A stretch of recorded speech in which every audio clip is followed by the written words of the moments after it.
Assalamualaikum warahmatullahi wabarakatuh. Saya Fikram, manajemen A. Di sini saya akan menjelaskan tipe-tipe perkembangan ekonomi di berbagai negara. Yang pertama itu, perkembangan ekonomi di berbagai negara barat. Pembangunan secara spontan keadaan yang statis pada abad pertengahan disebabkan oleh faktor non-ekonomis dan faktor-faktor tersebut diantaranya yaitu akumulasi kapital yang didasarkan atas pinjaman yang berbunga terlarang karena alasan agama, dan pinjaman yang hanya untuk konsumsi bukan produksi.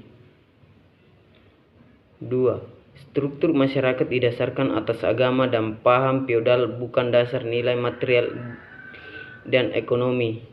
Dan yang terakhir, 3. Produksi dibatasi dan diatur yang berhubungan dengan kualitas harga yang disebabkan karena konsumen masih bersifat lokal dan tidak cukup tersedia transportasi.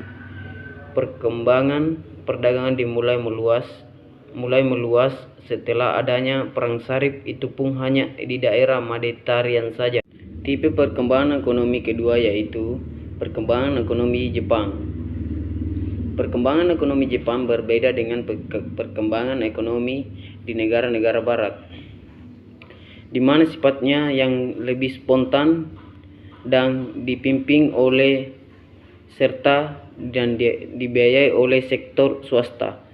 Jepang mengalami perkembangan ekonomi yang diatur dan dipimpin oleh pemerintah dengan menggunakan kelas feodal sebagai alat atau bantuan pemerintah, menjadikan kelas tersebut sebagai kelas wira swasta.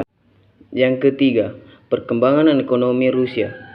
Eropa dan Jepang meskipun ada bedanya dalam proses perkembangan, namun keduanya masih berkaitan pada dasar perusahaan swasta dan memiliki swasta, sedangkan perkembangan perekonomian Rusia didasarkan pada ownership dan pengawasan pemerintah.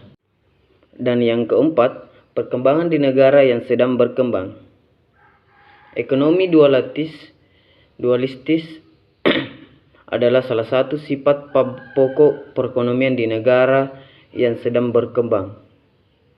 Ekonomi dualistis adalah industri ekspor yang terpadu pada perekonomian dunia yang sedang menggunakan sistem modern.